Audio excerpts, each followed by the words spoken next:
Welcome back to Nader's Game Picks, ladies and gentlemen. Week 2 is in the books. Quite a frantic weekend of NFL football. A good one. 11 games right, 5 games wrong. Brings the overall record to 19 games right, 13 games wrong. Not any close score games in particular. The Packers-Commanders, I predicted 27-14. So the winning team did get 27 in real life. A lot of other ones that are on and off, but overall a better week from week 1 in terms of getting the games right. We're going to dive ahead and looking into week 3 early this Wednesday. Get you guys started, get you guys a fresh a preview of what's to come. So let's not waste any more time and let's get into the swing of the season as week 3 approaching really quick.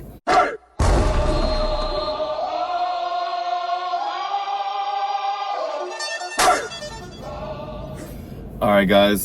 So as mentioned, Thursday Night Football, Amazon Prime game here. Dolphins at the Bills. Dolphins home opener last week. Good chance to get the win. Lost to a division rival. That was the Patriots' first win in Miami in quite some time. Big win for them. Now Dolphins got to go against another division opponent on the road. The Buffalo Bills team that just ran the ball for 200+ yards against the Jets team on the road. They're they're opening up at home here. Josh Allen didn't pass the ball for a lot of yards in that game. This will be a good game to bounce back against. It's not looking too good for Dolphins fans. I think Tua Tagovailoa had a bad forced turnover in that game against the Patriots. Playing against a lot better defense now in the Bills. I don't see this help going well for the Dolphins. They need a lot to go their way if they want to have a chance to win here. And I think the Bills will win at home with a score of 32-9. Now we're on to the Sunday slate of games, the 1 o'clock slot. Packers at the Browns. The Packers have played their first 2 home games of the season at home. Their first road test comes against the Browns team that lost last week against their Ravens rival, albeit not be because of poor defensive play, more so of turnovers and giving the Ravens short field to work with as Lamar Jackson's passed for 4 touchdowns. I think the Browns' chance to victory here is to limit to contain Josh Jacobs in the pocket. But despite the Packers' running game not gashing people on the ground, it sets up their play action neatly, and that's where Jordan Love thrives. Tucker Kraft taking advantage of these matchups, and despite low production from Packers receiving core, even losing Jaden Reed to injury and a collarbone last week, still the Packers are still the ones in the driver's seat here. And I think the Browns offense, if they want to have a chance, they got to try to spread out this defense, as the pass rush will probably be engaged if the Packers take an early lead. I got the Packers winning on the road, a score of 23-7.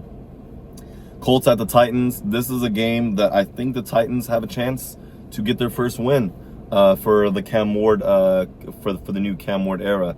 Finally had his first touchdown pass last week. Colts team, it's now 2-0, a big win against the Broncos late last week at home. Now they're going against a divisional opponent. I think this game could go either way, but I do think the Colts at the end of the game, a little bit more level-headed, will commit less penalties, and Daniel Jones is trying to prove a lot of people wrong. And I think that continues on the road here against the Titans of a score of 23-20. I do think Cam Ward has a better game, though, and probably plays his best game as a pro so far. Bengals at the Vikings. This game have now the two starting quarterbacks for this game both got injured. J.J. McCarthy for the Vikings, Joe Burrow out 3 months with the toe injury for the Bengals. And Jake Browning has actually 4-3 as the start of the year. Burrow went out with a hand injury in 2023.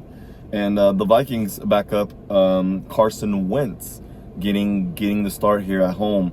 The Vikings are at home. It's also a matchup of explosive receiving cores. T. Higgins and Jamar Chase against Jordan Addison and Justin Jefferson.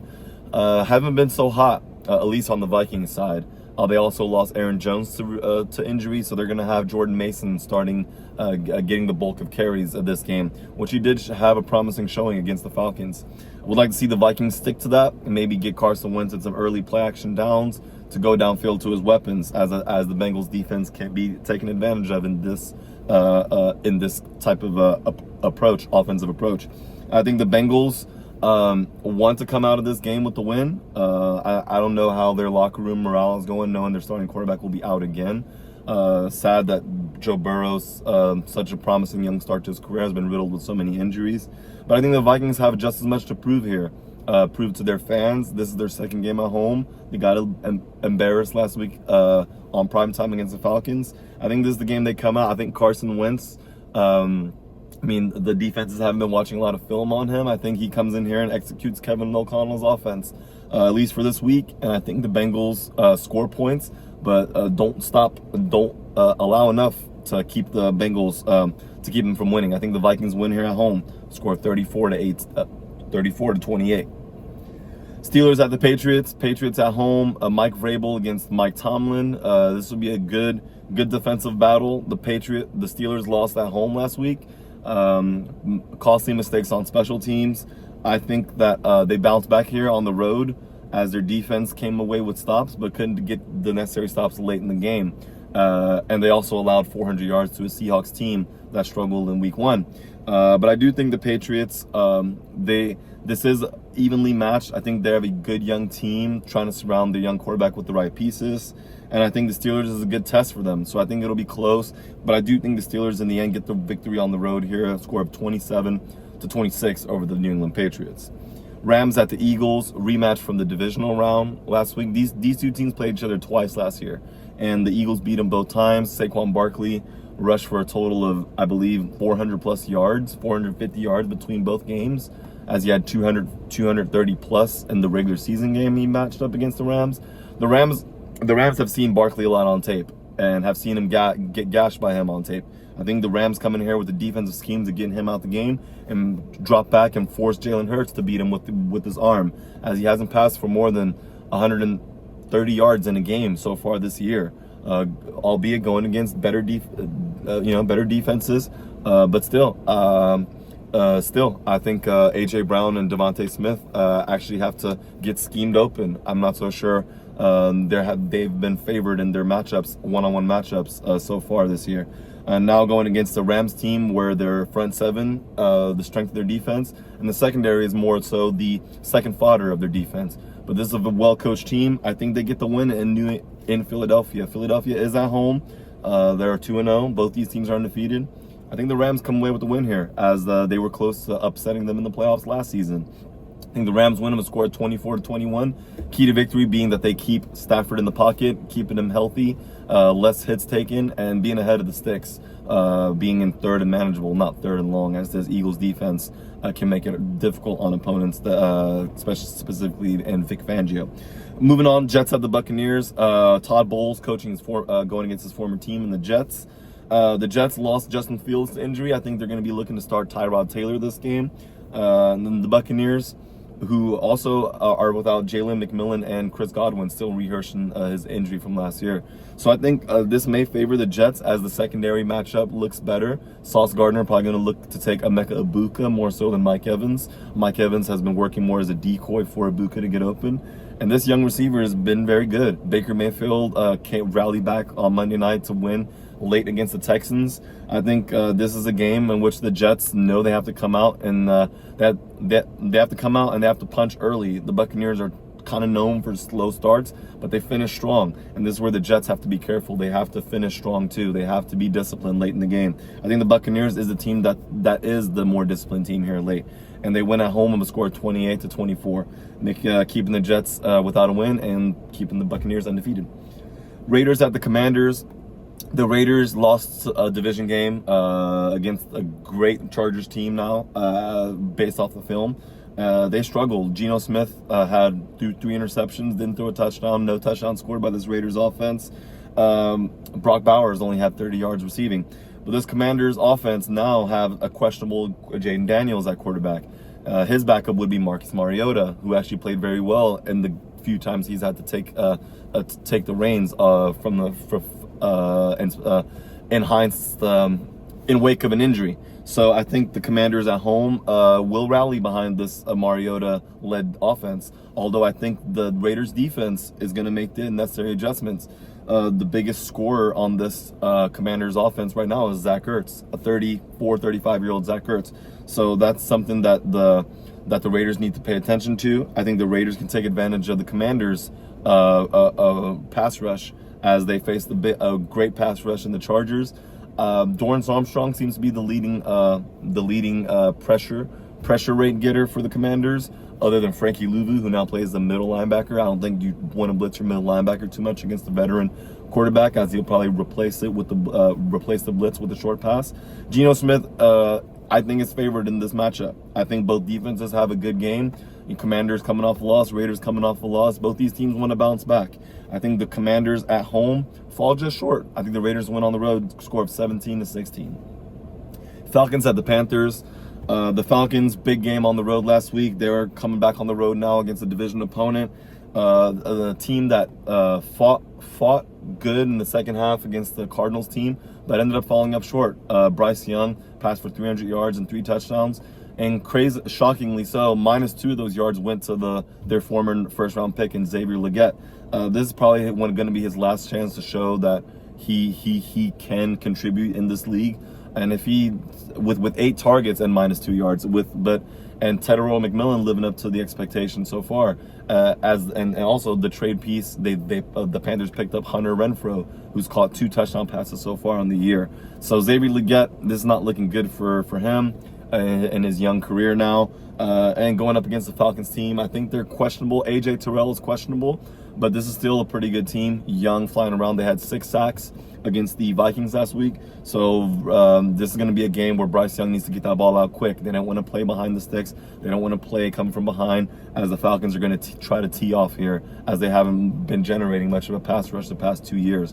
But this year looks to be different so far. So the Panthers want to avoid having to drop Bryce Young back into the pocket, drop him back to pass 40 times this game.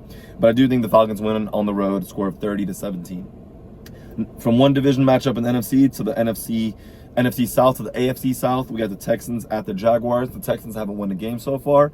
The Jaguars had my upset last week. I thought they should have beat the Bengals. They did not, in spite of Joe Burrow getting hurt.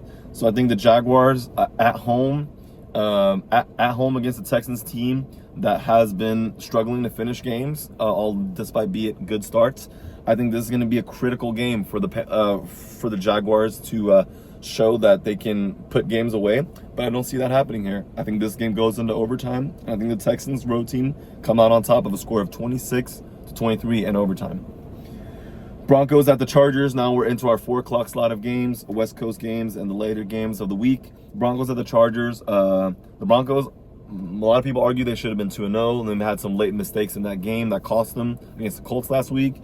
Now they're going against the Chargers team in LA that are now undefeated, rallying behind their quarterback, very efficient, passing the ball. The running game, also complemented by Najee Harris and Amari Hampton. Got to clean up the fumbles for the young rookie there, and that's something that the Broncos want to take advantage of. The Broncos, the Chargers want to take advantage of Riley Moss, their cornerback opposite of Pat Surtain. I'm not sure Jahdae Barron is getting as many reps as Moss is, but that's going to be their mismatch. They want to line up Keenan Allen, Quentin Johnston, anyone they can, Ladd McConkey on offense to take advantage, as well as their interior linebackers. I don't think Dre Greenlaw is back healthy for the Broncos.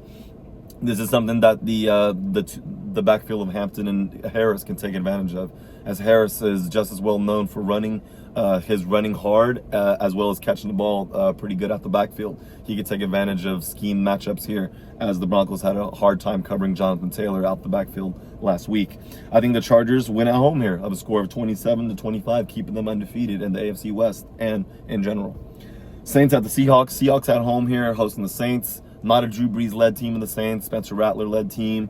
This team showed promise last week, but ended up falling up short in a game against the 49ers. Another NFC West opponent for the Saints. This one not so much easy, as they have to play the 12th man up in Seattle. Seattle coming off of a big road win against the Steelers. I think they keep that momentum going as Sam Darnold stays in the pocket, doesn't get much of a pass rush, and Kenneth Walker continues to show why he's a good ground player. And I think they beat the Saints of a score of 31-14 at home.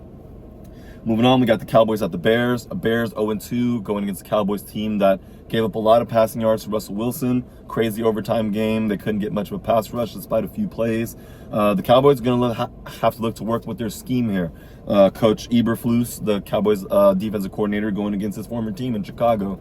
Chicago doesn't have much to cheer about if they got blown out last week by by their division rivals by 52-21. So this is a game that could go north or south for the Bears. And the Cowboys are looking to rebound. Offense was humming. I think the offense is going to come into this game on the road, run the ball heavier. They don't want to pass the ball 52 times with Dak Prescott, but more so 28 to 32 times pass attempts, coming off of more play action and schemed passes more so than having to fire your way back into the game. So I think the Cowboys win this game of a score of 28-16. They can get pressure on Caleb Williams, flush him out the pocket. It'll favor their secondary as they have to have a tough task in DJ Moore, Colson Loveland, and Rome Odunze, who had a career coming out game last week. So 28-16, I got the Cowboys beating the Bears on the road. Cardinals at the 49ers, matchup of undefeated teams, another NFC West matchup. This is the division so far has 3 undefeated teams, and they're going to lose one of them after this game, as the Niners are still without Brock Purdy. They got Mac Jones, who had a good game, 3 touchdown passes, found Juwan Jennings on a pass as he came back from injury. Christian McCaffrey out the backfield, solid as ever. This is going to be the Cardinals' focus. They need to take away McCaffrey, and I think keeping Mac Jones, this Cardinals pass rush with Josh Sweat, have generated way more pass rush than they were able to do years before. Last week against Bryce Young and the Panthers, they had a lot of pressure early in the game, but seemed to lack speed, seemed to fall off the gas pedal a little bit in the second half as it didn't generate as much pressures. This is going to be key for them to beating the Niners. They have to generate pressure consistently through the game, and I think the Niners will eventually have to overcome the obstacle that the Cardinals are simply running, killing the clock, milking the clock, and running the ball hard, as James Conner is known for having good games against the Niners. So I think the Cardinals win at a score of 30-24 on road in Santa Clara. Giants at the Chiefs, Sunday Night Football. It's also going to be my upset alert of the week. The Giants played very good against a divisional opponent on the road. Arguably could have stole that game, should have stole that game, but they fell up short. Russell Wilson was going to live and die by that deep throw. But it seemed like they untapped something that they didn't realize they had. Well, they did have, but they got to see the potential. And that's running back Cam Skattebo, who actually had some good moments, some big moments in that game against the Cowboys. And they're going to want to lean on him in this game, as that's going to help the quarterback, take some pressure off the quarterback, as this Chiefs defense does generate pressure. Drew Tranquill, George Karlaftis, and Chris Jones up front. But they've been struggling. So this is a game where the Giants, they're going to be fighting for their head coach's life. They rallied against them last week, but despite 14 penalties for 160 yards and still losing by 3 points. That's going to be the key for them, not losing against a Chiefs team, which is kind of in la-la land right now. Patrick Mahomes, Travis Kelce haven't connected, haven't been on the same page, and Mahomes is missing open receivers. And this Giants defense they have to finish plays, they have to tackle, and they have to contest, as they did at times against the Cowboys passing attack. Now they're facing a lesser talented passing attack in the Chiefs. They're at home. Why not? Why can't they pull this off? As the NFC East plays the AFC West this season, this could be an early upset, and that could shift the ties a little bit in the early for both these divisions. So I think the Giants pull off the upset, 26-20 at home. And finally, Monday Night Football, Lions at the Ravens. I believe the Ravens haven't beat the Lions, or the Ravens have beat the Lions. I believe the Lions have never beaten the Ravens in their franchise history. I'm going to double check on that and give that back to you. But Lions, big win last week, and I'm not so sure I like the fake hamstring injuries, faking the hamstring injury. I love Amon-Ra St. Brown. I think he's one of the better receivers in the league, top 4, top 5, honestly. But he's going to be facing a team that stouts a good front seven. But I think there's a matchup to be taken advantage of. If you see number 23 Jair Alexander out on the field, I think you want Amon-Ra St. Brown to try to match up against him as much as possible, as Alexander was having a hard time against Keon Coleman in that game against Buffalo. Other than that, the Ravens defense has played pretty good last week, obviously shutting down the Browns, taking advantage of some turnovers, returning one for a touchdown, Roquan Smith. But Roquan Smith's going to have his work cut out for him as he's going against the running back duo of David Montgomery and Jahmyr Gibbs. But however, I think the Ravens have only lost. Lamar Jackson has only lost one game ever to an NFC opponent, which was the Giants.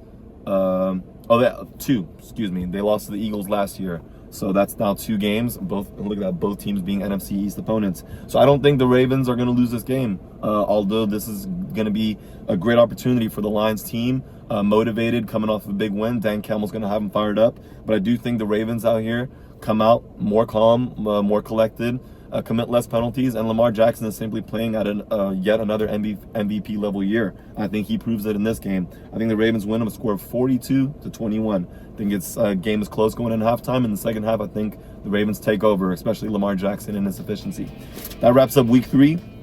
A couple more weeks before we'll start have some bye weeks here, but so far this season's off and going, and you guys can see for yourself. It's hard to predict what's going to happen, as the good teams are still taking the early weeks of the season. Still takes a couple of weeks before you see the good teams really separate from the other pack, from the average teams and the not so well coached teams, not so much better teams.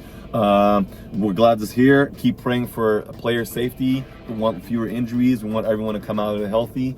I hope you guys enjoyed. Leave a comment on what you guys think are going to be the score predictions. What are your upsets alert of the week?